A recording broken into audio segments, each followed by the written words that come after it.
자, 오늘부터는 정철의 송미인곡을 나가도록 하겠습니다. 여기까지가 이제 마지막 시험범위입니다. 그렇기 때문에 집중해서 한번 들어보도록 합시다. 그러면 교과서는 우선 교과서 보기 전에 우선 한번 안내 좀 할게요. 송미인곡, 정철의 송미인곡은 2단원 문학의 수용과 생산 부분에서 첫 번째 문학의 작품의 구성 원리와 수용 부분에 있습니다. 자, 그러면 한번 어떻게 진행되는지 한번 볼게요. 자, 보면은 목차를 보면은 색깔을 좀 확연하게 티나게 하기 위해서, 자, 목차를 보면 첫 번째 문학 작품의 감상의 맥락을 보도록 하겠습니다. 그래서 맥락에는 뭐 작가 맥락, 그 다음에 사회문화적 맥락, 문학 사적 맥락, 그리고 상호 텍스트적 맥락이 있습니다.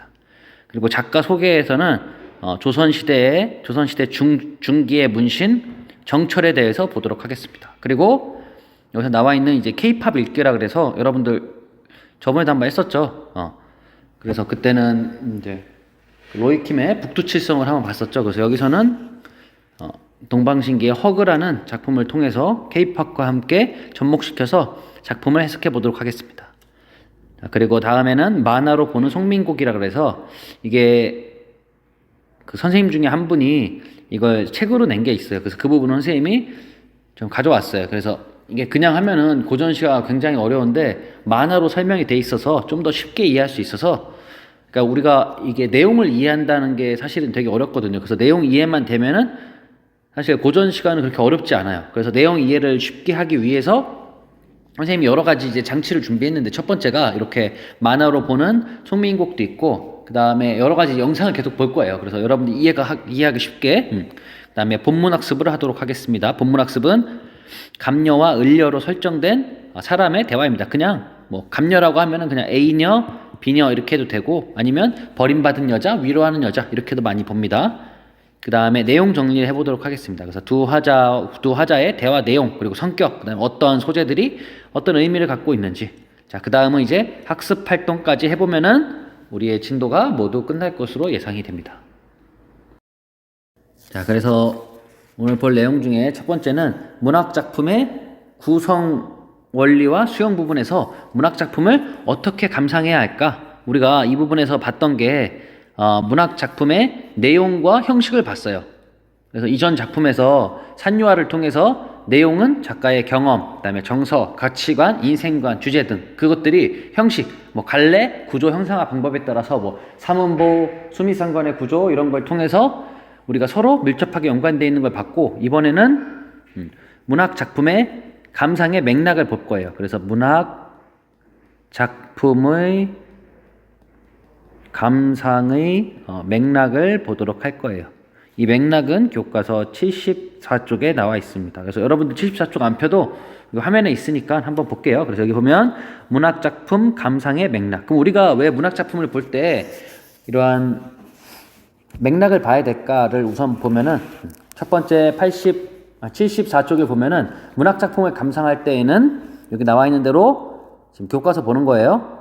작가 맥락이 있고, 그 다음에는 사회 문화적 맥락도 있고, 그 다음에는 문학 사적 맥락도 있고, 그 다음에 상호 텍스트적 맥락도 있습니다. 이런 것 등 다양한 맥락을 고려하는 것이 중요하다. 그래서 이러한 다양한 맥락을 고려하는 것이 중요한 이유는 문학작품의 수용 원리예요. 그러니까 문학작품을 수용할 때 우리가 자주 하는 게, 선생님이 하는 건 아마 이 작가 맥락을 여러분들에게 자주 보여줬을 거예요. 그래서 뭐 예를 들면 윤동주의 삶에 대해서 보여준다든가, 그래서 동주라는 우리가 영화를 잠깐 리뷰로만 잠깐 봤었죠. 그런 것들을 보면은 거기에 작가가 이 작가의 삶과 문학작품이 어떻게 관계되어 있는지 나와 있고, 그 다음에 사회문화적 맥락은 이전에 했던 비 오는 날이면은 가리봉동에 가야 된다. 그 부분은 1980년대 상황을 봤잖아요. 그죠? 그러한 사회문화적 환경이 어떠한지도 우리 봤었고, 그 다음에 또 하나는 문학사적 맥락이라 해서 이거는 아마 우리 그 윤동주 시에서도 봤을 텐데, 윤동주 시가 저항시인이라고 하는데, 그러한 문학사적 맥락에서 이것이 갖는 위상, 그리고 상호 텍스트적 맥락은 다른 작품과의 관계. 예를 들면 쉽게 쓰여진 시를 봤을 때는 그 작품과 비슷한 맥락에는 이육사의 작품도 있었고, 그래서 이런 작품을 비교해 보는 거죠. 그래서 이육사의 작품은 좀 더 뭔가 적극적이고 강한 어조라면은 윤동주는 소극적이고 조금 적극적이지 않은 그런 태도로 많이 보여준다고 우리가 했었죠. 자, 그럼 이 부분을 다시 한번 보도록 할게요. 작가 맥락 부분을 보도록 하겠습니다. 작가 맥락. 작가의 맥락은 작가의 삶과 작품의 관계. 그래서 작가 맥락은 작가의 삶과 작품의 관계. 그래서 윤동주와 그다음에 윤동주가 쓴 시와의 관계. 이런 것들이 굉장히 중요하다고 선생님이 이야기했었죠. 그죠? 그래서 뭐 예를 들어서 윤동주가 부끄러움을 굉장히 많이 느끼고, 그리고 그 사람이 어떤 생애를 살았는지를 보면은 이 작품에 대해서 좀 더 파악하기가 쉽겠죠. 자, 그 다음을 볼게요. 사회문화적 맥락은 작품이 다루고 있거나 작품이 생산 수용되는 당시의 사회문화적 상황과의 관계. 여기 나와 있죠. 작품이 다루고 있거나 혹은 작품이 생산 수용되던 당시의 사회문화적 상황과 관계가 있다. 이런 것들이 굉장히 관계가 많아요. 예를 들면 여러분들 너무 오래되진 않았지만 뭐 세월호 이야기만 하더라도 세월호에 관련된 문학 작품이 나온다. 그러면 당연히 그 당시의 사회문화적 환경과 이런 것들이 이제 관계가 있다는 걸 볼 수가 있겠죠. 아니면은 그때 봤던 우리가 비 오는 날이면 가리봉동에 가야 된다. 그 작품은 1980년대 상황을 너무 잘 그리고 있잖아요. 그죠? 그래서 작품이 다루고 있거나 혹은 작품이 생산 수용되던 그 시대의 사회문화적 상황을 알면은 작품의 이야기가 좀 더 쉽게 되겠죠. 자, 그 다음은 문학사적 맥락이 있습니다. 문학사적 맥락은 문학사의 흐름에서 작품이 갖는 위상. 그래서 이 작품은 문학사 쪽에서 왜 중요한지. 예를 들면 윤동주의 작품이 우리가 저항시라고 했는데 윤동주하고 이육사를 주로 봐요. 그 시대는 1940년대를 보는데, 왜냐면 이때는 시인들의 시가 많이 없어요. 그래서 이 두 사람을 봤을 때는 이 사람들이 저항시, 이 당시에 어떠한 문학사집에서 작품이 갖는 위상은 굉장하다고 볼 수가 있어요. 이런 것들을 보면서 이제 문학사적 맥락을 파악하고, 그다음에 또 하나는 상호 텍스트적 맥락은 다른 작품과의 관계. 그래서 이 작품과 다른 작품이 어떻게 비슷한 작품을 찾는 거죠. 예를 들면 아까 K-팝 읽기랑 좀 비슷한 면이 있는 게 뭐냐면 주제끼리 비슷한 걸 묶거나, 아니면 같은 작가의 작품을 묶거나, 혹은 사회문화적 맥락이 같은 작품을 묶거나, 이런 식으로 이제 표현할 수가 있겠죠. 그래서 이러한 문학 작품의 감상의 맥락에는 작가 맥락, 사회문화적 맥락, 문학사적 맥락, 그리고 상호 텍스트적 맥락이 있습니다.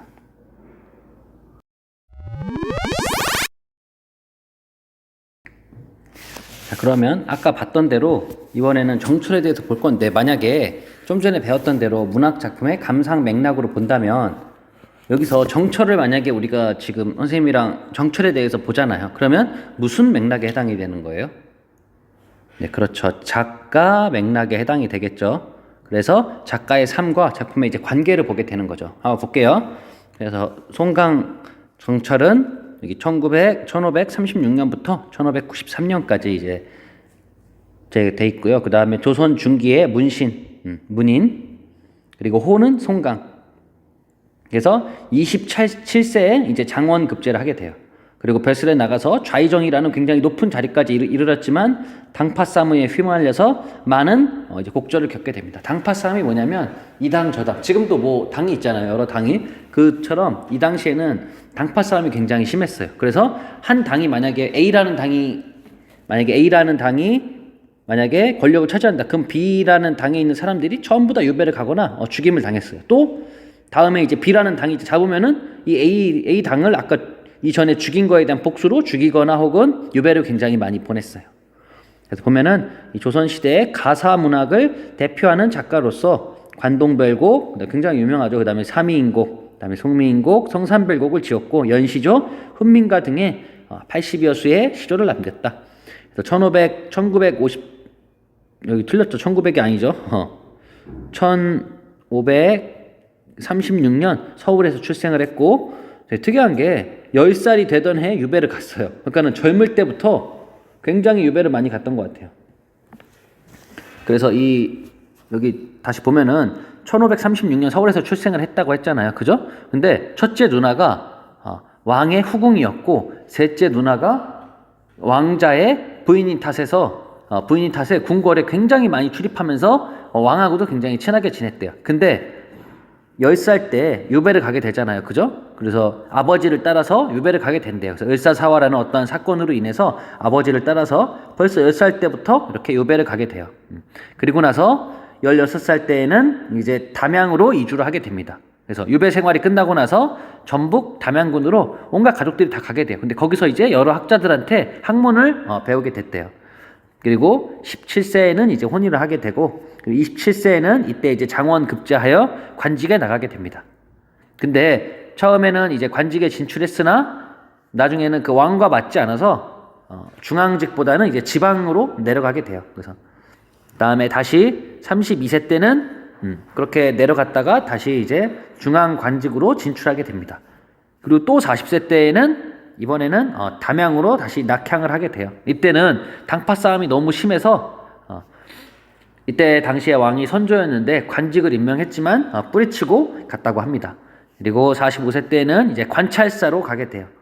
강원도 관찰사는 뭐 지금 얘기하면 도지사 정도가 될 수 있겠죠. 그 정도로 가서 이제 이때 당시에 관동발곡과 이제 훈민가를 이제 짓게 돼요. 그리고 그 후에 이제 49세 때에는 문학 작품을 본격적으로 쓰게 돼요. 이때 이제 4년 동안 창평이라는 곳에 머물면서 많은 가사와 시조 작품을 남기게 됩니다. 그리고 56세 때는 다시 이제 진주로 유배를 가게 돼요. 그래서 이제 선조의 노여움을 사서 유배를 가게 되고, 그 다음에 57세 유배에서 풀려나게 됩니다. 그러면서 이후에는 뭐 여러 가지 이제 관직을 하지만 결국에는 58세 때 이제 세상을 떠나게 됩니다. 근데 이분 같은 경우에는, 정철 같은 경우에는 우리가 굉장히 많이 나중에 뭐 시험에도 나오고, 그 다음에 굉장히 유명한 작품인 관동별곡, 삼위인곡, 송민곡 등이 다 있기 때문에 이 작가에 대해서 조금 알아둔다면 굉장히 도움이 돼요. 그래서 이 작가는 또 특이한 게 우리말의 묘미를 잘 살린 가사 문학의 대가입니다. 그러니까 우리가 아는 시조 작품이 뭔가 짧게 쓰였다면 가사 작품은 굉장히 호흡 자체가 길어요. 그래서 뭔가 쓰고 싶은 말도 많고 한데 그 작품을 굉장히 우리말이 또 많아요. 예전 우리가 한글이 만들어지고 나서 양반들이 한글을 이제 경시하고 한자를 많이 썼는데, 정철은 우리말의 묘미를 살린 그러한 가사 작품들을 굉장히 많이 써서 굉장히 그 부분에서 이제 유명하다고 할 수 있습니다. 그러니까 이런 것들이 다 문학사적 맥락이 되겠죠. 사회적 흐름은 이런 흐름이 되겠고요. 자, 여러분 노래 다 듣고 왔나요? 동방신기의 허그라는 작품입니다. 이거 여러분 다 봤죠? 다 아는 작품이죠, 그죠? 그래서 여기서 이제 중요하게 봐야 될 거는 화자를 대신하는 분신이 있습니다. 이 송민곡이라는 작품도 화자가 직접 등장하는 게 아니라 화자를 대신하는 이제 분신이 등장을 해요. 여기도 마찬가지예요. 그래서 거기 있는 것 중에 하나가, 선생님이 가사를 조금씩 가져와 봤어요. 그래서 하루는 네 방에 침대가 되고 싶어 해서 화자를 대신, 나는 없지만 대신 나는 네 방에 침대가 되고 싶다라고 이야기하고 있고, 그 다음에 너의 작은 서랍 속 일기장이 되고 싶어. 그 다음 되고 싶은 거는 일기장. 그리고 하루만 너의 고양이가 되고 싶어 해서 그 다음은 고양이. 근데 결국에 이 화자의 최종 목표는 애인이 되는 거예요. 애인이 되고 싶은데 화자가 꿈꾸는 애인의 모습은 다름 아닌 너의 자랑, 투정을 모두 받아내는 포용력을 갖춘 사람이에요. 그래서 노래의 맨 마지막에 보면 너를 내 품에 안고 영원히 굳어버렸으면 좋겠다고 말하는 이 화자는 그야말로 순박한 사랑의 화신이라고 할 수 있습니다. 그래서 여기서 중요한 것은 이렇게 화자를 대신하는 분신이 있고, 이 송민곡에서도 마찬가지로 화자를 대신하는 이제 분신이 등장하게 됩니다. 그래서 그 부분에 조금 더 중점을 두고 보면 될 것 같아요. 이렇게 해서 K-팝으로 하나씩 읽어보면 선생님은 좀 좋은 것 같아요. 그래서 여러 가지 작품을 이해할 때 좀 더 이해하기 쉽게 할 수 있다고 생각이 들거든요. 그래서 여러분들도 조금씩 혹시나 여러분들 중에 우리가 송민곡 다 배우고 나서 선생님 저는 송민곡이랑 이런 K-팝 작품이 더 어울리는 것 같아요 하고 선생님한테 그 내용을 주면 선생님이 그거를 받아들여서 만약에 괜찮은 작품이면은 그 사람한테 간식을 주고 대신 선생님이 그 작품을 나중에 이런데 이제 선생님 이제 공부하고 수업하는데 작품으로 활용하도록 할게요. 알겠죠? 그래서 예를 들면 뭐 나는 뭐 사랑에 관한 이야기니까 뭐 어떤 작품을, 사랑에 관한 어떤 작품을, 누구의 어떤 작품을 넣고 싶어요. 이렇게 하면은 선생님이 한번 보고 괜찮다 싶으면은 선생님이 나중에 이렇게 다음 이제 2학년들 수업할 때는 여기다 또 넣기도 하고 할 테니까 여러분도 혹시 그런 작품이 있으면 나중에 선생님한테 꼭 알려주세요. 알겠죠?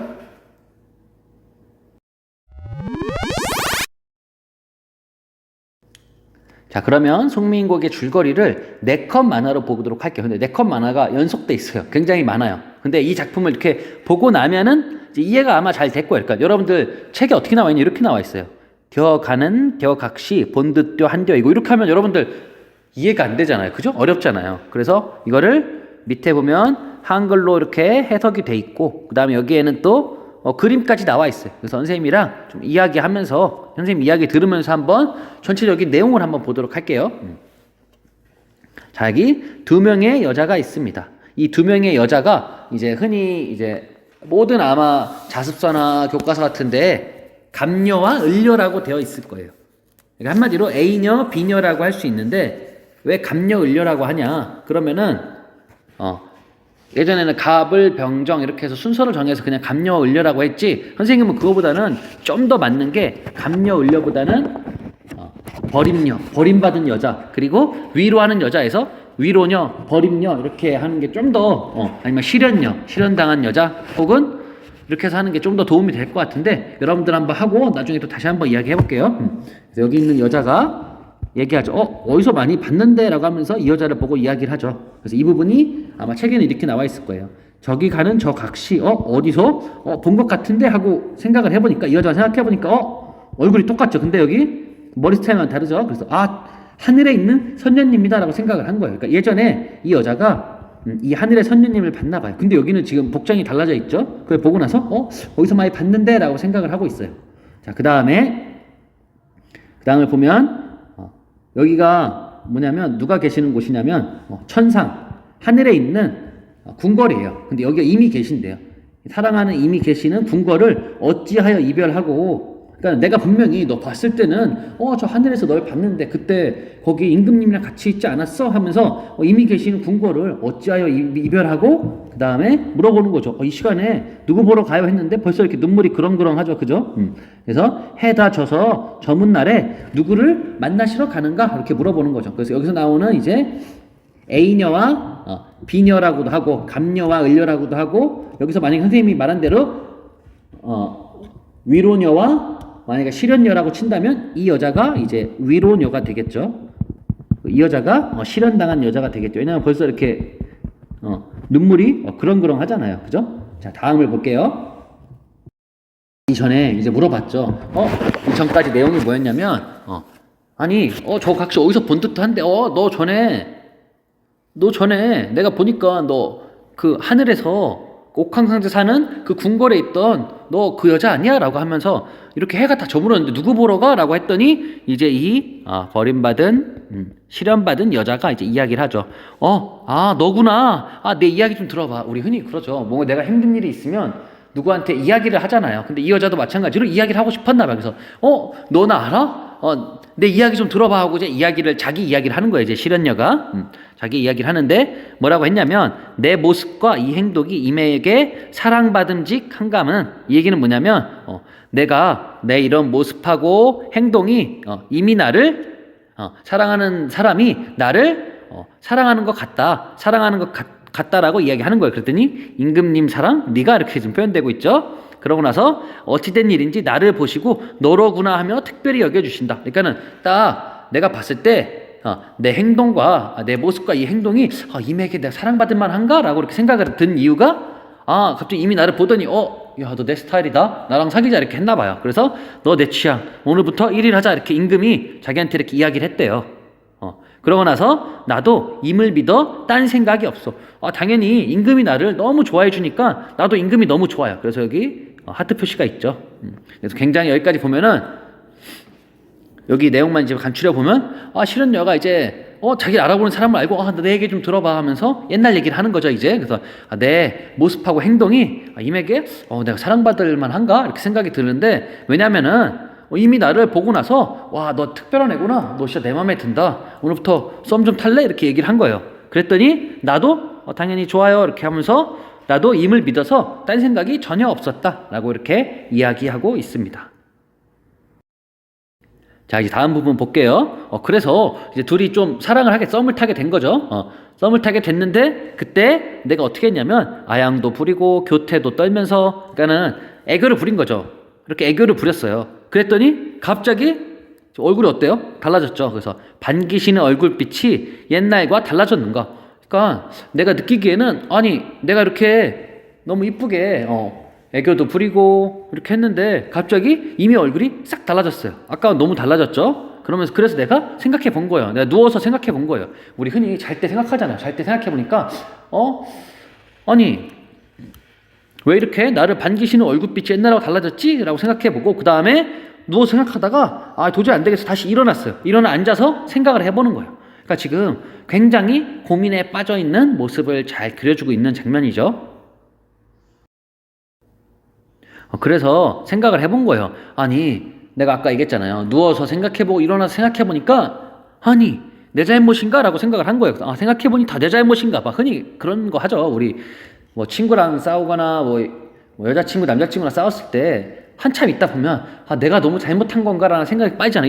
이 사람도 마찬가지예요. 그래서 내 몸에 지은 죄가 산처럼 쌓여 있다라고 한 거예요. 내가 이렇게 죄가 많아서 임금이 나를 싫어하는구나 라고 이제 생각을 한 거죠. 그러고 나서 생각하기로는 하늘을 원망하며 사람을 탓할 수 있겠느냐 하면서 하늘을 원망하는 거예요. 야, 너 이거 하늘을 원망하며 그리고 사람을 또 탓할 수 있겠는가 이렇게 생각을 한 거죠.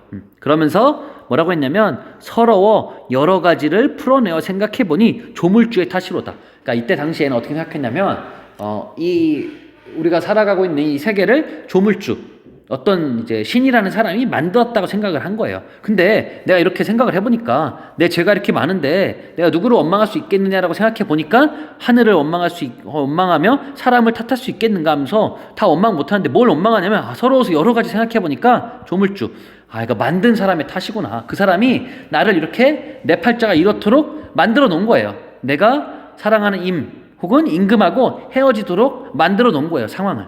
그래서 지금 이런 이야기를 다 끝내고 이 실현당한 여자가 이렇게 울고 있고 그 다음에 여기 위로하는 여자가 위로를 해주고 있죠. 그 장면까지 지금 봤습니다.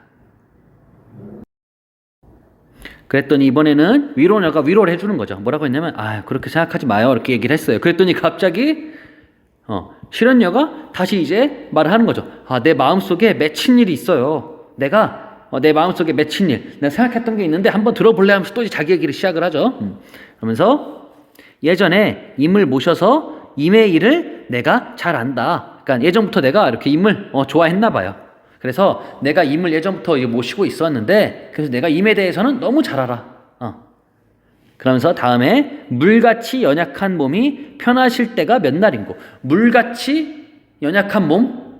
물같이, 그러니까 물이라는 거는 우리가 흐물흐물하고 그다음 힘이 없잖아요. 그죠? 그래서 물같이 연약한 몸이라는 거는 굉장히 약한 거, 연약한 몸이 편하신 날이 몇 날인 거. 그러니까 임금이 항상 되게 자기가 보기엔 이렇게 물처럼 흐물흐물 하듯이 이렇게 굉장히 힘들어 했나 봐요. 그 상황을 이야기해 주는 거예요. 내가 임에 대해서 아는데 임은 너무 맨날 힘들어 한다. 이 얘기를 하고 있는 거죠.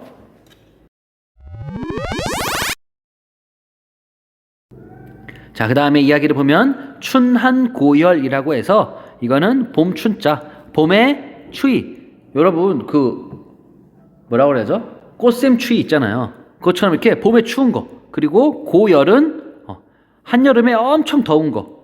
그러니까 생각하기에 이른 봄날의 그 추위 그리고 여름날에 무더운 거는 어떻게 지내고 계시지 하면서 생각을 해보는 거예요. 그 다음에 추일 동천. 아까 봄하고 여름 나왔으니까 뭐 나올 차례예요? 가을이죠. 그래서 가을날과 그 다음에 겨울날은 누가 모셨는가. 그러니까 예전에 내가 생각하기에 내가 임을 생각해보니까 사계절로 생각해보니까 봄에는 너무 추위를 타셨고 여름에는 더위에 되게 힘들어했고 그 다음에 가을하고 겨울날에는 이렇게 누가 임금을 이렇게 모셔줬느냐. 그래서 아마 이 실현녀가 나 대신 스웨터 뜨기 크리스마스 선물이라고 한 거 보니까 이렇게 선물도 해주고 이렇게 챙겨주고 했나 봐요. 그죠? 자, 그 다음 보도록 하겠습니다. 자릿조반은 그냥 아침 식사 전에 조금 먹는 죽 같은 거예요. 에피타이저 같은 거. 아침에 먹는 에피타이저와 그 다음에 아침 저녁에 밥은 예전과 같이 잘 잡수시느냐. 그러니까 임금이 여기 보면은 잘 안 먹나 봐요. 이렇게 먹을 게 너무 많은데 입맛 없다고 하면서 안 먹나 봐요. 그러니까 걱정이 되나 봐요. 그러면서 다음으로 보면 기나긴 밤에 잠은 어찌 주무시는가. 그러니까 내가 생각하기에 임금이 그 긴 밤에 잠을 잘 못 잤나 봐요. 그래서 잠은 어떻게 주무시느냐 하면서 이제 걱정이 되는 거죠. 그래서 여기 나와 있는 이제 실현녀가 결심을 합니다. 안 되겠다. 임의 소식을 알아봐야겠어. 그래서 내가 직접 알아봐야겠다라고 하면서 이제 다음 부분부터 그 내용이 이어집니다. 만약에 지금부터 본다고 한다면 지금 같은 경우에 이렇게 검색을 해보겠죠. 폭풍 검색 혹은 SNS 뒤지고 막 하겠죠. 그죠? 그래서 임 계신 곳에 소식을 어떻게라도 알려고 하니 그래서 소식을 알기 위해서 막 노력을 하는 거예요. 그래서 임금님 뉴스 폭풍 검색 뭐 SNS에다 막 쳐보고 뭐 누구랑 같이 찍은 사진 없는지 막 살펴보는 거예요. 그랬더니 오늘도 날이 거의 저물었구나. 시간이 되게 오래됐나 봐. 이렇게 찾다 보니까 그래서 내일이나 되어야 사람이 올까. 어떤 사람이냐면 임금의 임 혹은 임금의 소식을 전해줄 그 사람이 올까라고 생각을 해보는 거예요. 그러면서 내 마음 둘 곳이 없다. 어디로 가잔 말인가? 아, 나 이 마음 어디다 둬야 하지? 나 어디로 가야 하지? 라고 이제 이야기를 하고 있는 거죠. 자, 그 다음 부분을 볼게요. 그래서 어디로 갔냐면 잡기도 하고 밀기도 하면서 높은 산을 올라가. 잡고 밀기는 뭐 그런 거죠. 뭐 나무랑 바위 같은 거 이렇게 잡아갖고 이렇게 밀면서 올라가잖아요. 그렇게 하면서 막 올라가고 있나 봐요. 근데 산에 올라갔더니 원래 산에 올라가면 다 보여야 되잖아. 근데 뭐가 가리고 있냐면 이렇게 구름하고 안개가 가리고 있어요. 그래서 구름은 물론이거니와 안개는 또 무슨 일로 끼었느냐. 그럼 여기서 이 구름하고 안개가 이 임금을 보고 싶은데 그 소식을 못 보도록 가리는 거잖아요. 그럼 얘는 긍정적인 시어일까요? 부정적인 시어일까요? 그렇죠. 부정적인 시어가 되겠죠. 왜냐하면 가리고 있는 거니까. 그죠? 그러면서 산천이 어두운데 1월을 어찌 바라보며 그래서 여기서 나오는 1월은 임금을 상징해요. 그래서 태양과 달을 임금이 상징하기 때문에 이렇게 산천이 어두운데 이러한 1월이라는 거는 좀 전에 얘기한 것처럼 해와 달을 어떻게 내가 볼 수 있겠느냐 하면서 이 해와 달은 임금을 상징하는 거죠. 왜냐하면 하나씩밖에 없잖아요. 그래서 항상 임금을 상징하는 게 이 해와 달이라고 볼 수 있습니다. 그러면서 바로 앞도 분간할 수 없는데 천리나 되는 먼 곳을 바라볼 수 있으랴. 그러니까 지금 안개가 껴서 바로 앞도 볼 수가 없어요. 근데 임금하고 내가 떨어진 곳이 천리 엄청 먼가 봐요. 그러면서 야, 저 천리나 되는 먼 곳을 내가 바라볼 수 있겠느냐 이렇게 이야기하고 있는 부분이 되겠습니다. 자, 그래서 이 다음 부분을 보면 이번에는 산으로 가서 안 되니까 바다로 가고 있습니다. 바다로 해서 가려고 하고 있는 거죠. 그래서 보면은 차라리 물가에 가서 뱃길이나 보려고 하니 그는 누가 혹시 배 타고 가서 소식을 전해줄까 혹은 내가 배로 혹시 가야 되나 해서 배를 타러 가고 있는 장면이에요. 근데 가서 보니까 바람과 물결 때문에 어수선하고 그러니까는 아까 얘기했잖아요. 구름이 있다고. 그거 보니까 바람도 엄청 불고 그 다음에 물결도 막 치고 있나 봐요. 그래서 되게 어수선하게 됐나 보다. 그러면서 내가 임 계신 곳을 찾아서 가서 배를 타고 가고 싶은데 사공이 없어요. 뱃사공이 어디 갔는지 몰라요. 그래서 뱃사공은 어디로 가고 왜냐면 날씨가 아마 안 좋아서 휴업을 했다고 이렇게 보고 있죠. 그 다음에 빈 배만 걸려 있는가. 그러니까 빈 배도 그러니까 배도 지금 혼자 있기 때문에 쓸쓸하고 나 역시도 임금 없이 혹시 임 없이 혼자 있으니까 쓸쓸하고 그래 같은 지금 심정을 다루고 있는 거죠.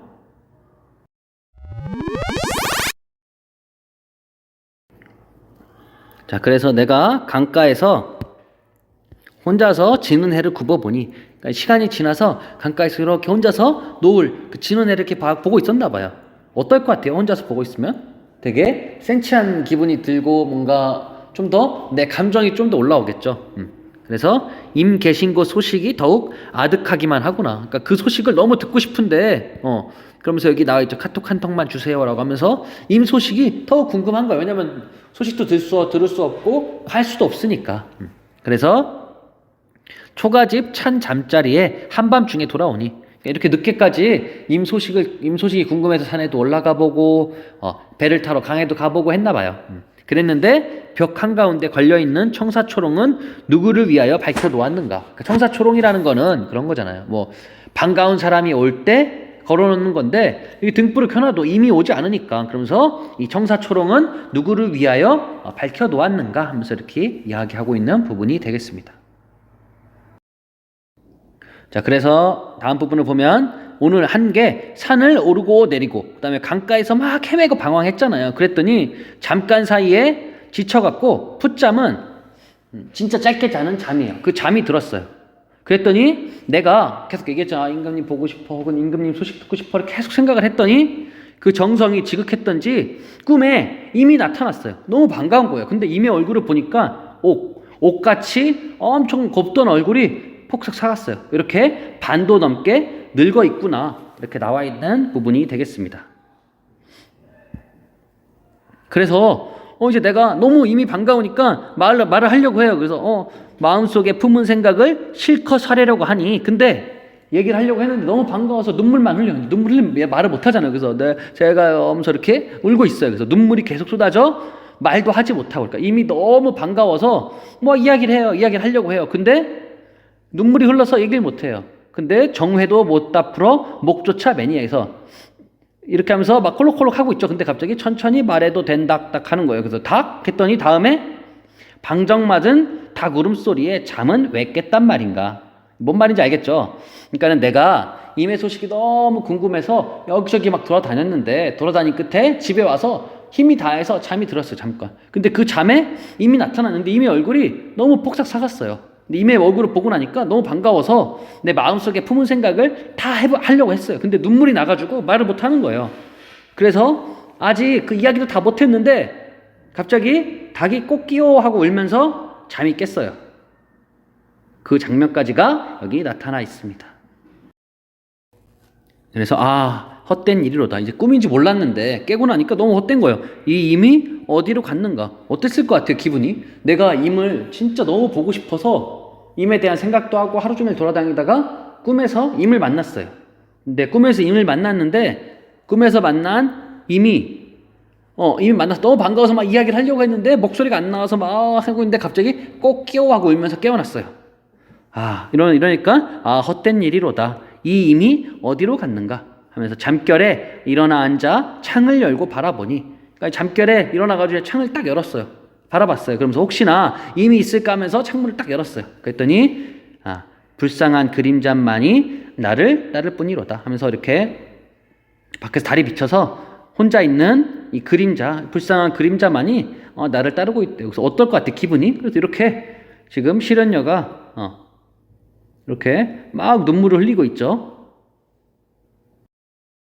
그래서 이 실현녀가 생각을 한 거야. 차라리 그냥 죽어버려서 지는 달이나 되고 싶다. 지는 달은 이렇게 달이 만약에 이렇게 올라왔다가 이제 진다고 생각을 한 거예요. 그래서 달이 되어서 뭐 하고 싶냐면 임 계신 창 안에 환하게 비추고 싶다. 그러니까 내가 밤이 되면은 이미 이제 뭐 이런저런 생각에 있을 때 내가 그거를 창으로 비추면서 임을 보고 싶은 거예요. 그러면서 실현녀가 이렇게 얘기하죠. 지는 달이라도 임이라도 잠깐 볼 수 있다면 하면서 실현녀가 이야기했죠. 나는 지는 달이 되고 싶어 라고 얘기했어요. 그랬더니 위로녀가 얘기하죠. 그건 아니지 하면서, 야 각시님, 달은커녕 구준비나 되소서. 그러니까 달 말고 비가 되래요. 비. 왜 그런지 한번 이유를 볼게요. 달이 지는 건 아무도 몰라줘. 왜냐면 달이 떴다가 달이 지는 거 너무 일상적인 거라서 아무도 몰라주고 너무나 멀리 있어요. 그래서 달이 지는 건 아무도 몰라주지만 비가 오면 이미 알아주겠죠. 왜냐면 옷이 젖으니까. 그리고 날씨도 꿀꿀하니 떨어지는 네 눈물과 함께 떠오르겠죠. 그래서 예전에 그런 친구가 있었는데 라고 생각하고, 그 다음에 달보다 훨씬 가까이에서 임을 타고 흘러내릴 수도 있어요. 이 옷이 젖으니까. 달이면은 멀리 있는데 비가 되면 이 가까이까지 갈 수 있잖아요. 그러면서 하는 말이, 그러니 비가 되는 게 남는 장사 아니겠어? 라고 하면서 이야기를 해주고 있는 부분이 되겠죠. 자, 그래서 여기까지 한번 봤습니다.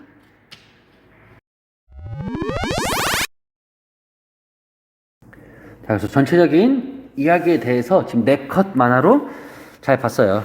그래서 여기 나와 있는 대로 이번엔 직접 원문을 보면서 한번 보도록 할게요. 그래서 원문을 보면서 이쪽은 송민곡 원문 부분이 되겠고, 여기는 본문에 대한 현대어 풀이에요. 그래서 이렇게 같이 한번 놔둬봤어요. 해결하기 쉽게.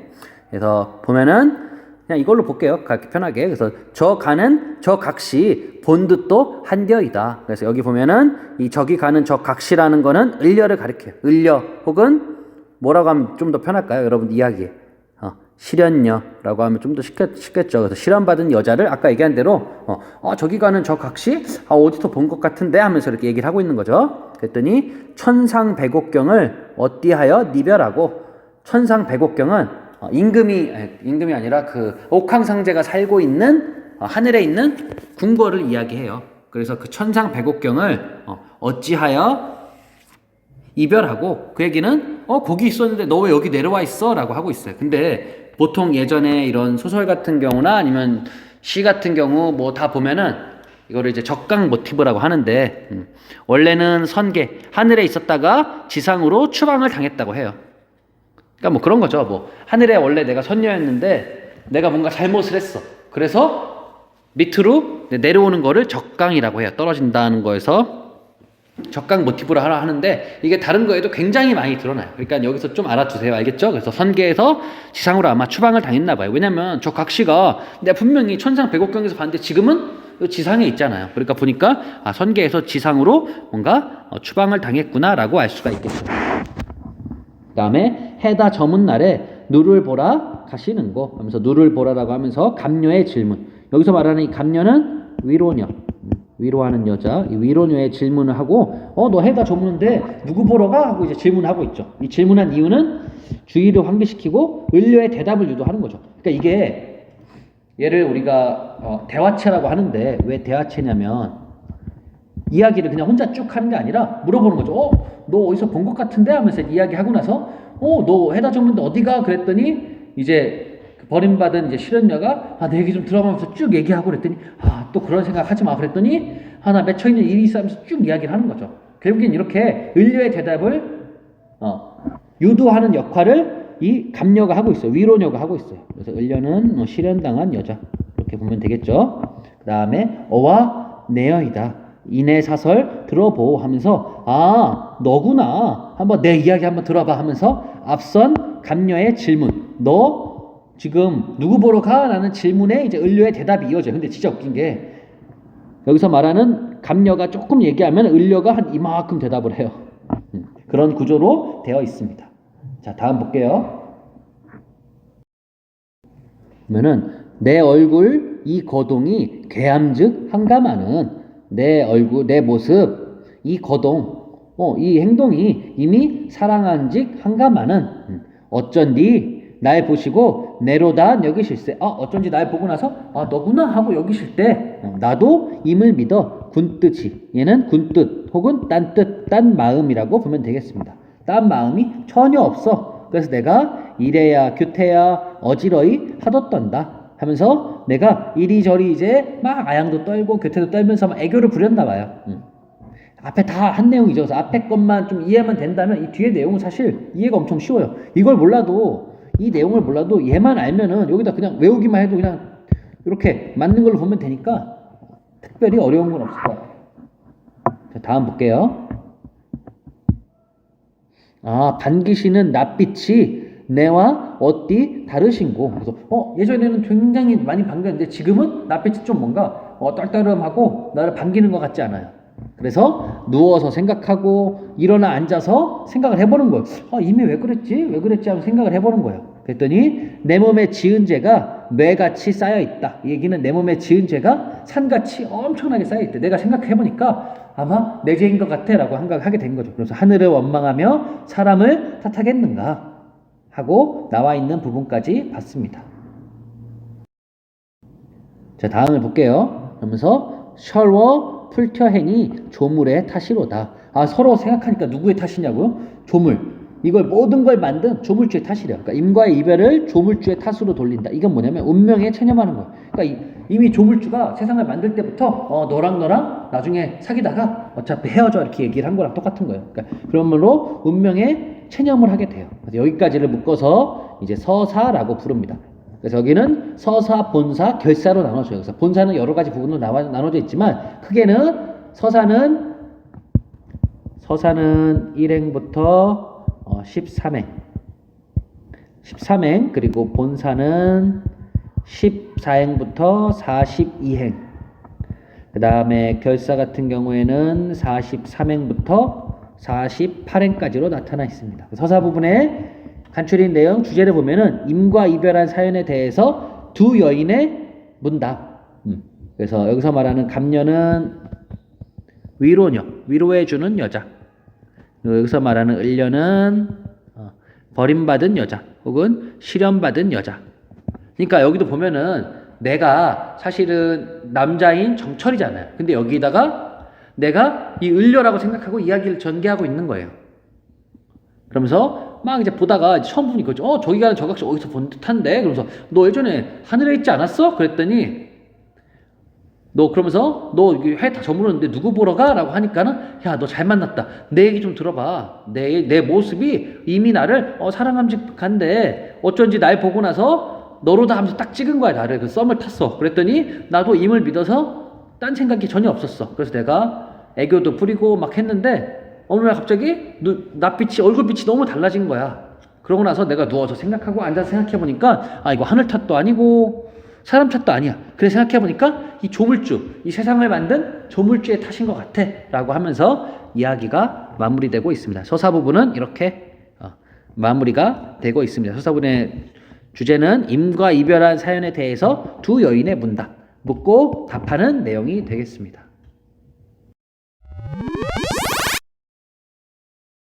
자, 이번엔 본사 첫 번째 부분을 보도록 하겠습니다. 본사 첫 번째 부분은 14번째 줄부터 시작됩니다. 그래서 이전에 내용이 뭐였냐면 서사 부분에서 저기 가는 저 각시 어디서 본 듯도 한데 하면서 얘기했더니 너 내가 저쪽 그 하늘에 있는 옥황상제가 사는 그곳에서 나 본 것 같은데 하면서 너 근데 어찌하여 거기락은 안 있고 여기서 해가 다 저물었는데 누구 보러 가는 거야? 라고 이렇게 물어보니까 이어서 너구나. 내 말 좀 들어봐 하면서 쭉 이야기를 하는 거죠. 그랬더니 내 얼굴 이 모습이 이미 나를 사랑한 것 같아. 어쩐지 날 보고 너구나 하고 딱 찍었단 말이야.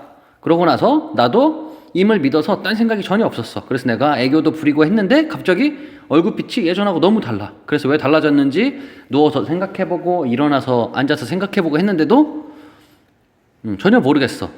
근데 생각해보니까 내 몸에 지은 죄가 산같이 너무 높게 쌓여있는 것 같아. 그래서 하늘을 원망하며 어떻게 사람을 탓하겠어. 서럽게 생각해보니까 이게 다 조물주의 탓인 것 같아. 조물주는 이 세계를 만든 사람의 탓일 거라고 생각을 하고 있습니다. 그러면서 다시 이야기가 전개되고 있죠. 그래서 여기서 말하는 감녀는 그때 이야기한 것처럼 위로녀, 위로해주는 여자.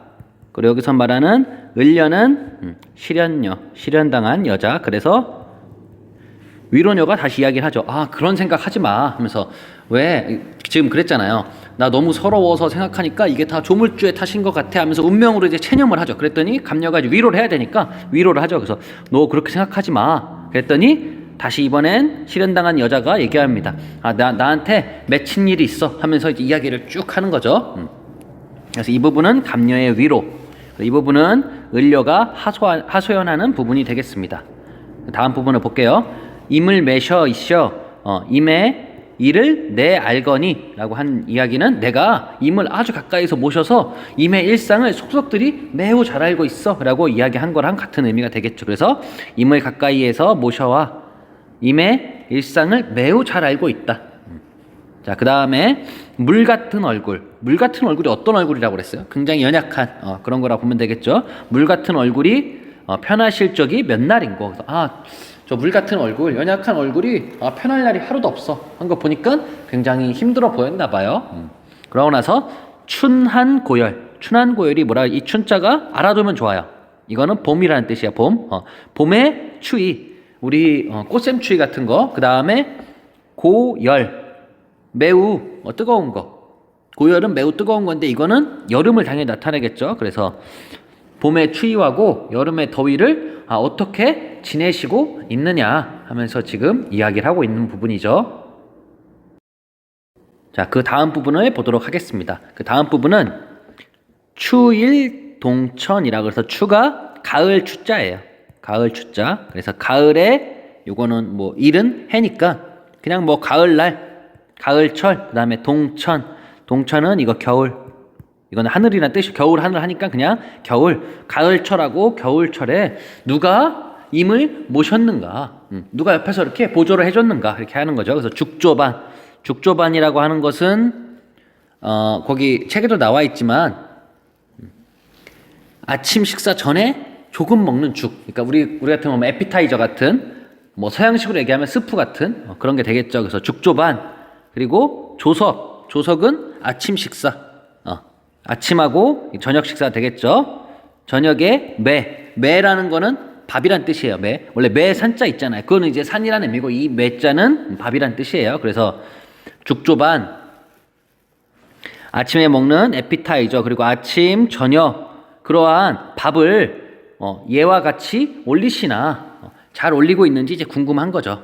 그러면서 또 밤에는 기나긴 밤에 잠은 어찌 자시는가 어찌 주무시는가 하면서 지금 엄청나게 걱정을 하고 있어요. 그래서 을려가 이야기를 한 부분이죠. 을려라는 것은 아까 되겠지만 실현당한 여자 여기 이응 이렇게 보면 되겠죠. 그래서 을려가 실현당한 사람인데 이 부분은 임의 일상에 대한 염려를 하고 있죠. 그래서 임에 대해서 아니 임을 대체 누가 모시고 있는 거야? 내가 임에 대해서 잘 아는데 임의 그 물같이 연약한 얼굴 그 얼굴이 편할 날이 없었고 봄, 여름, 가을, 겨울 옆에서 누가 모셨어? 그리고 밥은 누가 잘 올리나? 하면서 그리고 밤에는 잠을 잘 주무시나? 하면서 지금 임의 일상에 대해서 염려하고 있는 부분이 되겠습니다. 그래서 여기까지가 본사 1부분이고 본사 2는 교과서 83페이지가 되겠습니다. 여기부터는 교과서 83페이지가 되겠습니다. 83쪽 본사 2 부분에 해당이 됩니다. 자, 그래서 이전까지 이야기한 걸 잠깐 또 간추려 보면 본사 1에서는 임의 일상에 대해서 염려를 했죠. 내가 임 옆에서 모셔봐서 아는데 봄, 여름, 가을, 겨울 그리고 밥은 어떻게 먹었는지 밤에 잠은 어떻게 주무시는지 너무 궁금하다까지가 이제 이 내용이었고 그다음 본사 2 부분을 볼게요. 님다히라는 건 임 계신 곳에 소식을 아무려나 아자하니 아자가 알고자 그러니까는 내가 궁금하잖아요. 지금 어떻게 주무시는지 몰라서 임 계신 곳 소식을 어떻게든 알고자 하고 있어요. 그러면서 오늘도 거의로다. 거의니까 오늘이 거의로다니까 거의 끝이 났다고 하니까 저물었다. 그러면서 내일이나 사람이 올까? 여기서 말하는 사람이 오는 것은 임의 소식을 전하는 그 사람이 올까라고 생각을 해보는 거죠. 그러면서 내 마음 둘 데가 없다. 어디로로 가잔 말고 하면서 어디로 가잔 말인가. 그러니까 내가 임에 대해서 소식을 알 수 없으니까 이거 내 마음 둘 곳이 아무 데도 없다라고 하면서 이야기하고 있고 그 다음에 어디로 가잔 말인가 하면서 다음 부분에 잡거니 밀거니 높은 매희 여기서 나오는 이 매는 산을 의미하는 거예요. 아까 여기 있었던 이 매하고는 다른 거죠. 이거는 진지 식사를 의미하는 거고 여기서 말하는 매는 산을 이야기해요. 이렇게 된 산. 그래서 잡거니 밀거니 높은 산에 올라가니 그러니까 왜 산에 올라가냐면 높은 곳에 가면 흔히 막 다 보이잖아요. 그래서 임의 소식이 궁금해서 높은 산에 올라가는데 얼마나 산이 험한지 막 잡고 밀고 하면서 막 나무 혹은 바위 같은 거를 잡고 밀고 하면서 올라가는 모습을 그리고 있어요. 그래서 높고 험한 산을 힘겹게 올라가는 모습을 그리고 있습니다.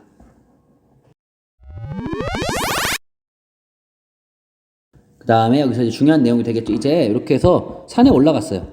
산에 올라가서 이렇게 있는데 산에 올라가니까 이쪽에 만약에 임금에 만약에 궁궐이 있다면 보려고 했는데 뭐가 가리고 있냐면 구름 그리고 어떠한 안개가 이렇게 가리고 있어요. 그러면 내가 임을 보고 싶어 하는데 임을 보지 못하도록 지금 막고 있는 거잖아요. 그러니까는 이 구름하고 안개는 어떤 거냐면 시야를 가리는 자연물 혹은 임과 을려 사이를 가로막는 방해물. 그렇기 때문에 얘는 마이너스 안 좋은 거예요. 얘네들이 있기 때문에 지금 못 보는 거잖아요. 그래서 구름은 물론이거니와 안개는 무슨 일인가. 그러니까 내가 기껏 높은 산에 올라왔는데 구름이 있고 안개가 있어서 앞을 볼 수가 없어요. 그래서 산천은 어둡거니 어두운데 일월은 해와 달을 의미합니다. 해와 달을 어찌 볼 수 있겠느냐 했는데 해와 달은 해 몇 개 있어요? 한 개밖에 없죠. 달은요? 한 개밖에 없죠. 그래서 이 한 개밖에 없는 거를 임 혹은 임금이라고 이야기하고 있어요. 그래서 이렇게 예전에는 해하고 달 한 개씩밖에 없는 거를 다 임금에 비유하고 있습니다. 그 다음에 지척은 바로 근처. 지척을 모르거니 천리를 어떻게 바라보냐. 내가 지금 앞에 구름하고 안개 때문에 앞을 볼 수가 없어요. 앞을 볼 수가 없어서 지금 있는데 지척 바로 앞도 모르는데 어떻게 임 계신 저 멀리 있는 천리를 내가 바라보겠느냐 하면서 지금 굉장히 절망을 하고 그 다음에는 이제 어떻게 하냐면 차라리 물 있는 데로 가서 백길이나 보려 하니 배가 가는 길 그쪽을 가서 이제 보려고 하는 거예요. 예를 들면 이미 오시는지 아니면은 내가 배를 탈 수 있는지 보려고 지금 백길이나 보려 하니라고 나타나 있습니다. 자, 이번엔 장소가 어디로 갔냐? 아까는 산이었고 이제는 강가로 왔어요. 강가로 와서 나 이미 계신 곳에 너무 궁금해서 지금 물가로 왔어요. 그랬더니 바람이야 물결이야 어둥정 된더이고, 그러니까 바람하고 물결이 있어서 지금 갈 수가 없어요. 백길을 가로막고 있어요. 그래서 여기서 말하는 바람하고 물결은 백길을 가로막는 장애물 혹은 을려의 심란한 마음을 반영함. 그래서 하나는 이 두 개가 내가 임에게 가지 못하도록 막는 것, 또 하나는 을려의 심란한 마음. 내 마음이 지금 물이 내 마음이 고요하고 좋으면은 고요한 가운데 물이 평평할 텐데 그게 아니라 지금 여기를 보면은 막 바람 불고 물결이 친다고 한 거 보니까 을려의 어떠한 심란한 마음을 반영하고 있기도 하고 있습니다. 다음에 사공, 배를 젓는 그 사공은 어디 가고 빈 배만 걸렸는가 해서, 여긴 잘못된 부분이죠. 여긴 지워주세요. 빈 배만 걸려 있는가 해서 그 빈 배를 보고, 그러니까 지금 사공이 없고 빈 배만 있어요. 근데 나하고 빈 배하고 신세가 비슷하죠, 그죠? 빈배도 사실은 주인이 사공이고 뭔가 이렇게 해줘야 되는데 없는 상황이고, 나도 이미 있어줘야 되는데 없으니까 빈배하고 나는 어떠한 같은 처지라고도 볼 수가 있겠죠. 그 다음에 강천에 혼자 서서, 그러니까 강가에 혼자 서서 지는 해를 굽어보니, 여러분 어때요? 그 뭔가 센치한 기분이 들거나 이럴 때 해가 질 무렵 아니면 새벽 무렵이 제일 센치해진다고 하잖아요. 근데 그 지는 해를 강가에 혼자 서서 바라보는 거예요. 어땠을 것 같아요? 그랬더니 님 계신 곳에 소식이 더욱 아득하구나.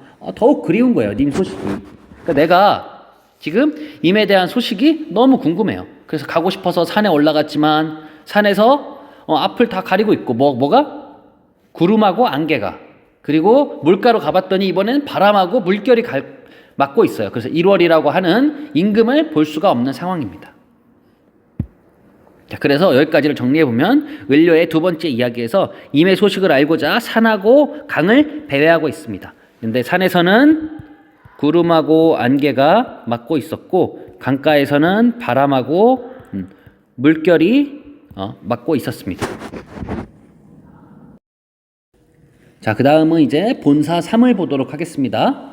모첨이라는 거는 나중에 좀 알아두면 좋은 게 굉장히 많이 나와요. 그래서 초가지붕에 처마를 이야기하는데 그냥 초가집을 이야기해요. 초가집에 찬 자리에 밤중에 돌아오니, 그러니까 보니까 초가집에 살고 있고 이제 밤이 됐으니까 차가운 자리에 돌아왔어요. 어디 갔다가 산하고 강을 배회하다가 이제 밤중에 돌아왔어요. 근데 돌아와 보니까 벽 한가운데 이렇게 등이 있어요. 등이 있고 여기서 불이 막 밝혀지고 있어요. 그랬더니 반벽 청등 해서 벽 가운데 청등은 누굴 위해서 밝았는가. 근데 사실은 불을 밝힌다는 것은 누가 오고 기쁜 일이 생기고 아니면 손님이 온다든가 하는 일인데 그것도 없이 청등이 저렇게 밝혀져 있으니까 저거는 누굴 위해 밝았는가 하면서 이야기하고 있습니다.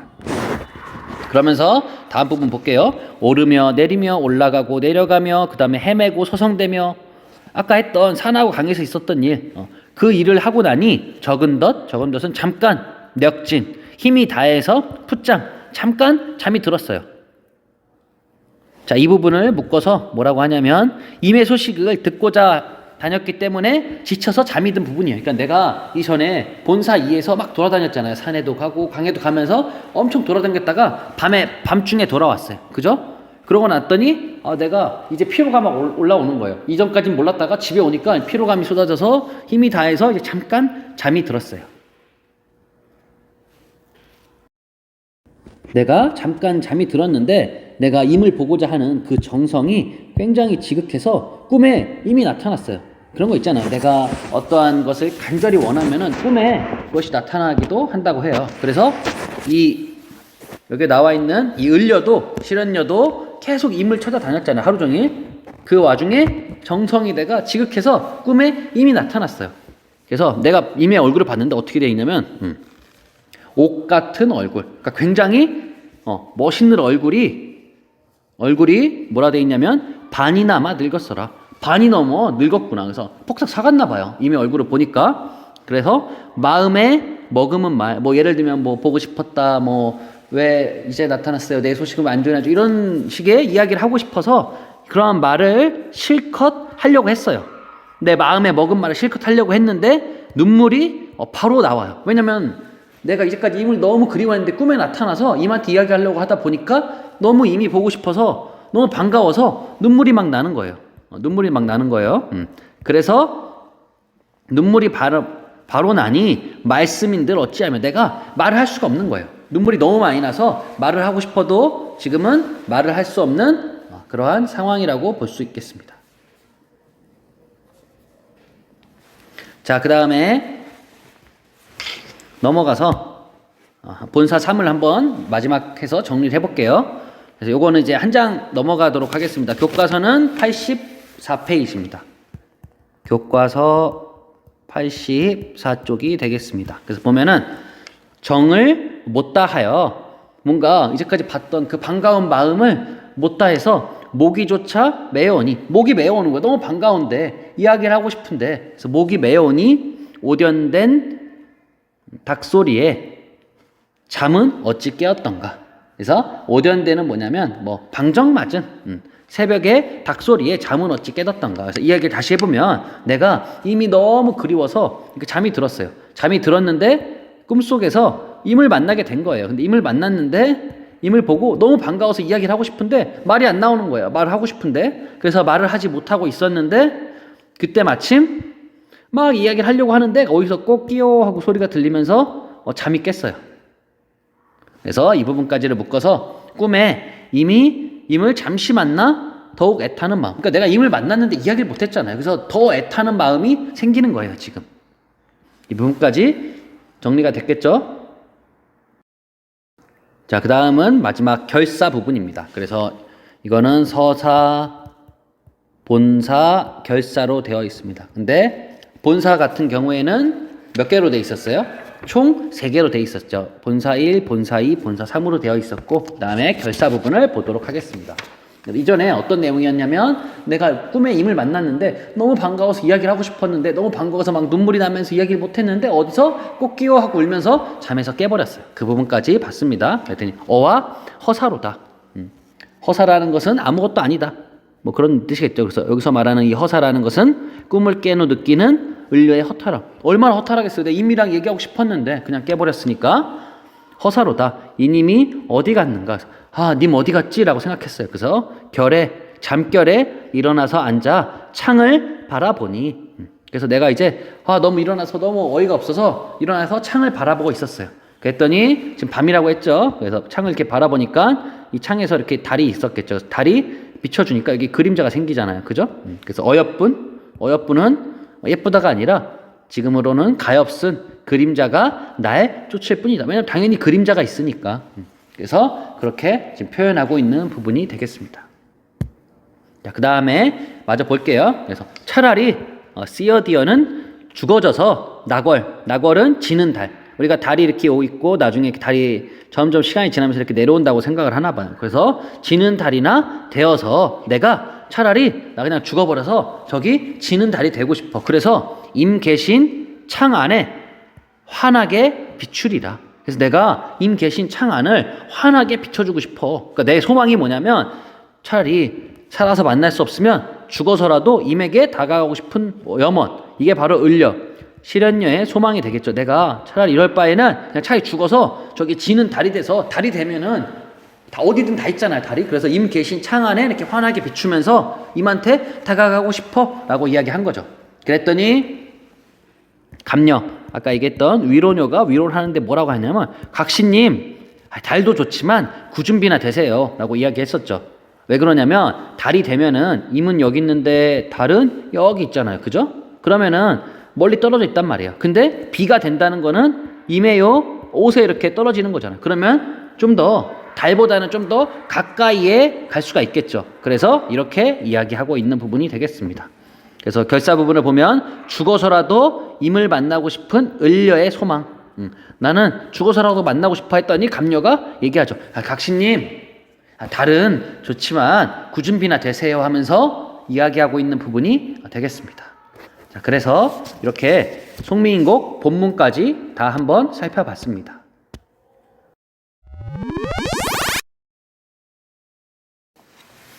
네, 그러면 이번 시간에는 시의 내용을 한번 정리해 보도록 하겠습니다. 첫 번째는 시의 구성을 한번 볼게요. 시가 어떻게 구성되어 있는지 한번 확인해 보도록 할게요. 시는 크게 세 부분으로 나눠져 있습니다. 서사, 본사, 결사로 나눠져 있습니다. 서사 같은 경우에는 1행부터 13행까지, 그리고 본사는 14행부터 42행인데 이 본사가 본사 1, 본사 2, 본사 3으로 나눠져 있었죠. 그리고 마지막은 결사 부분입니다. 자, 그러면 서사부터 한번 구성을 잠깐 볼게요. 서사 같은 경우에는 임과 이별한 사연에 대해서 두 여인이 이제 문답을 하게 됩니다. 그래서 앞에 나온 여자를 이제 감녀라고 이제 지칭하고 뒤에 나온 여자를 우리가 을녀라고 하는데, 문답이라는 거는 묻고 답한다는 뜻이죠. 답한다. 그래서 여기서 말하는 감녀는 위로녀, 그래서 위로해주는 여자, 그리고 을녀는 실현당한 여자에서 실현녀라고 이렇게 선생님이 이야기했었죠. 그래서 뭐 지나가다가 보고 나서 너 어디서 많이 봤는데 하면서 막 이야기가 시작이 되죠. 그래서 내 이야기 좀 들어봐 하면서 막 이야기가 시작이 되고, 그다음에 본사 부분에서는 본사 일부분은 임의 일상에 대해서 염려를 하게 되죠. 그래서 내가 임 모셔봤는데 뭐 봄, 여름, 가을, 겨울, 뭐 그리고 밤엔 어떻게 잘 주무시는지 이런 얘기들을 하고 있습니다. 그 다음에 본사 이 부분에서는 임의 소식을 알고자 산에도 올라가 보고 강에도 가보고 하는 을녀의 이야기가 있습니다. 그리고 본사 3에서는 힘들어서 지쳐 잠든 이 을녀에게 꿈에나마 잠시 임이 나타나게 되죠. 하지만 꿈은 닭 소리에 의해서 깨게 됩니다. 그리고 결사 부분에서는 죽어서라도 임에게 가고 싶어하는 을녀의 간절한 소망이 드러나 있습니다. 그래서 죽어서라도 이 부분이 see dear라고 되어 있고, 그래서 임에게 가고자 하는 을녀의 소망. 그래서 을녀가 뭐라고 이야기를 하죠? 뭐가 되고 싶다고? 그죠? 나궐이 되고 싶다고 하죠. 지는 달이 돼서 임을 비춰주고 싶다. 그랬더니 감녀가 이야기하죠. 나궐 말고 뭐가 되라고 이야기를 해요? 그렇죠. 굳은 비가 되라고 이야기를 하죠. 그래서 비가 돼서 임한테 더 가까이 가라라고 이렇게 이야기하고 있는 부분이 시의 구성에 잘 나타나 있습니다. 그래서 시는 크게 서사, 본사, 결사로 나눠져 있습니다. 혹시나 책에 필기 안 된 친구들은 한번 이걸 확인하면서 한번 필기를 한번 해보세요. 자, 그래서 이 작품의 구성은 크게 감녀와 을녀의 이제 대화로 나눠져 있습니다. 그래서 대화라고도 하고 혹은 문답한다고 이야기도 하죠. 그래서 서사 부분에 보면은 감녀가 이제 질문하겠죠. 감녀는 다시 한번 선생님 계속 지금 하고 있어요. 감녀는 위로해주는 여자, 그리고 을녀는 실현당한 여자라고 이렇게 보면 되겠죠. 그래서 감녀가 이야기를 하죠. 저기 가는 저 각시, 어디서 본 것 같은데 너 누구 보러 가는 거야? 라고 이렇게 물어보는 거죠. 그래서 을녀가 이야기하죠. 너 예전에 걔구나. 내 이야기 한번 들어봐. 내가 서러워서 한번 이야기를 들어봐 하면서부터 어디까지 나와 있냐면 서러서 헤쳐 생각해 보니 조물주의 탓이로다. 나 이렇게 된 거는 다 이 세계를 만든 조물주의 탓이야 라고 이야기를 하고, 본사 부분에서는 감녀가 다시 대답을 하죠. 그래서 너 그렇게 생각하지 마 라고 했더니 을녀가 이제 사설이 세 개로 나눠져 있죠. 그래서 첫 번째는 임에 대해서 염려. 그래서 내가 맺힌 일이 있어 하면서 막 이야기하고, 기나긴 밤에 잠은 어떻게 자시는가 하면서 임에 대해서 염려를 하고 있고, 그 다음에 임의 소식을 찾아 배회를 하죠. 그래서 님다이 소식이 더욱 아득하다. 그래서 님에게 오는 그 소식이 내가 너무 그립고 보고 싶어 한다. 그래서 임 소식을 찾아서 배회를 하고, 그 다음에 꿈속에서나마 임을 만나게 되죠. 근데 임에 만났던 그 재회가 이 닭 소리 때문에 깨게 되는 거죠. 그리고 나서 을녀가 다시 이야기를 하고 있습니다. 그래서 어와 내 허사로다. 님이 어디 간고하면서 님 계신 창에 내가 반드시 비추리라 라고 이렇게 나와 있습니다. 그래서 을녀의 사설 부분이 이렇게 나와 있고, 그 다음에 감녀가 맺은 말을 하죠. 그래서 뭐라고 하냐면, 이 을녀가 이야기를 했잖아요. 나궐 지는 달이 되고 싶어 라고 했더니 이 감녀가 각시님 달 말고 구준비나 되세요 하면서 이렇게 마지막에 마무리를 하고 있습니다. 자, 이번엔 그러면 감녀와 을녀 두 화자의 성격을 알아볼게요. 다시 감녀가 뭐라고 했었죠? 선생님이? 그렇죠. 위로녀. 그 다음에 을녀가 실현당한 여자 했을 때 두 화자의 성격을 볼게요. 우선 감녀를 보면은 을녀의 하소연을 유발하죠. 지나가다 물어봤지, 너 어디서 본 것 같은데 하면서 막 이야기하니까 그때부터 을녀가 막 이야기 시작하잖아요. 그죠? 그리고 맨 나중에 더욱 극적으로 작품을 결말짓게 하는 거는 각시님 달 말고 비 되세요 하면서 막 마무리를 하죠. 그 다음에 이 감녀의 역할은 사실 감녀는 그렇게 이야기 많이 안 해요. 찾아보면. 처음에 감녀가 이야기한 게 을려한테 어디 가는지 물어보죠. 그 다음에 막 을려가 이제 막 임하고 헤어졌다고 이야기를 하니까 감녀가 그렇게 생각하지 말라고 이야기를 하고, 그 다음에 을려가 또 자기 이야기 막 하고 나면 감녀가 달 대신 구준비나 되라고 이야기를 하고, 그래서 전체적으로 작품의 전개와 종결에 기능적인 역할을 하는 거예요. 그래서 보조적인 위치죠. 그러니까는 을려가 사실은 이런 것도 쓸 때 그냥 쭉 쓰면 되는데 두 명을 등장시켜서 마치 대화하는 것처럼 이야기를 하잖아요. 그죠? 일부러 이렇게 하고 있는 거예요. 그래서 감녀는 이렇게 보조적인 위치에 있다. 을려를 볼게요. 을려는 실현당한 여자. 그래서 처음에 감녀의 질문에 응하면서 신세한탄하죠. 다 나 때문이야 하면서. 그리고 작품의 정서적 분위기를 주도합니다. 이게 뭐냐면 이 을려가 기분 안 좋아지면 작품 전체의 분위기가 안 좋아지고, 이런 식으로 하면서 작품 전체의 이제 분위기를 주도하고, 그 다음에 작품의 주제 구현을 하는 중심적인 역할. 사실은 을려가 이야기를 다 하잖아요. 그래서 이 을려가 중심적인 역할을 하고 그것을 보조해 주는 게 감녀라고 볼 수 있습니다. 그리고 작가의 처지를 대변하는 중심 화자. 그래서 사실은 작가가 하고 싶은 말은 이 을려에 담겨져 있죠. 그래서 을려가 그런 역할을 하고 있습니다.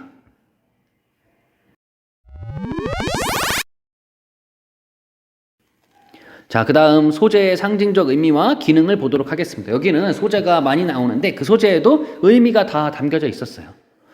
처음에 보면은 구름하고 안개가 나와요. 그죠? 뭐 할 때 나오죠?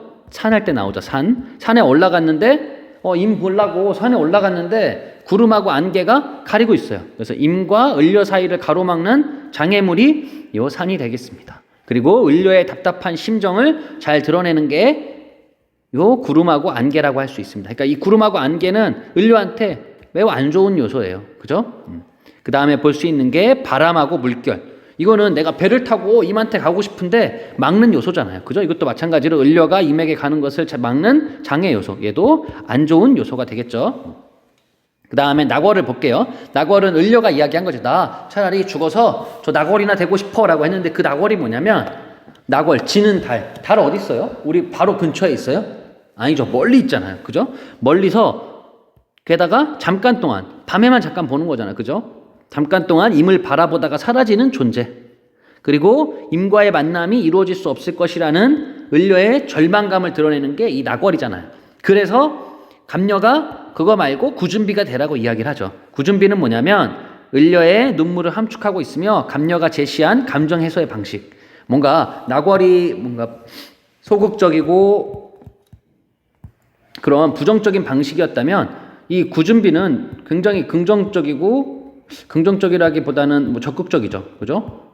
그러니까 멀리서 지켜만 본다고 이야기를 했는데 그러지 말고 가까이 가 이렇게 이야기를 하는 거죠. 뭐 예를 들면 그런 거죠. 친구가 뭐 마음에 드는 사람이 있어서 나 저 사람 마음에 드는데 내가 멀리서 잘해줄 거야. 이런 거랑 친구가 마음에 든다고 했을 때 나 오늘 가서 고백할 거야. 완전 다르죠. 그래서 그 두 개가 다른 거고, 그래서 낙월에 비해서 여기 나와 있죠. 적극적인 태도로 임에 대한 마음을 드러내고 있습니다. 그래서 이런 상징적인 요소들이 구름, 안개, 바람, 물결, 그리고 낙월, 구준비까지 해서 소재의 상징적인 의미와 기능까지 살펴봤습니다. 자, 그 다음 제재 개관을 볼게요. 갈래는 가사입니다. 가사는 시조보다는 엄청 길죠. 우리가 봤던 시조는 3줄짜리인데 이 가사는 지금 몇 줄짜리예요, 총? 어마어마하게 길잖아요. 그죠? 그리고 이거는 감정이 들어간 서정 가사고 양반이 있었어요. 정철이라는, 우리 봤었죠. 문신이자 문인인 송강전철이라는 분이 있었고, 성격은 서정적이고 충신연주지사. 충신연주지사 혹시 들어본 적 있어요? 만약에 송민곡을 한 단어로 표현한다면 이 충신연주지사라고 할 수 있거든요. 이 충신연주지사가 뭘까요? 자, 충신연주지사를 보면 충신연주지사는 한자어인데 한자를 풀이하면은 충성스러운 신하가, 이게 충성스러운 신하가 그 다음에 임금을 사모하는 노래. 그래서 충성스러운 신하가 임금을 사모하면서 부르는 노래라는 뜻이에요. 근데 대부분의 충신 연주지사가 뭐냐면 임금은 뭘로 나와요? 남성으로 나오죠. 그리고 신하는 여성으로 나와 있어요. 왜냐면 여기 나와 있는 대로 임을 그리워하는 주체가 남성이 아니라 여성일 때 더 효과적이기 때문에 이렇게 나타나 있는 거예요. 그래서 충신 연주지사의 대표적인 걸로는 송강전철의 삼위인곡 그리고 송미인곡 등도 있어요. 그래서 여기 나와 있는 송미인곡은 사실은 삼위인곡이 이제 원이라고 친다면 송미인곡이 그의 두 번째 투라고 하면 돼요. 그럼 여기서 나오는 미인은 뭘까? 우리 지금 제목이 송미인곡인데 이 미인이 뭐냐면 미인이 아름다운 사람인데 우리 흔히 미인 알잖아요. 뭐 아름다운 사람인데 여기서 말하는 이 아름다운 사람은 임금을 이야기해요. 임금을. 그래서 그 아름다운 사람에 대한 노래다 해서 이렇게 나타나 있고요. 자, 그 다음에 이 송미인곡 같은 경우에는 삼위인곡의 속편이라고 했죠. 삼위인곡이 원이면 이거는 투예요.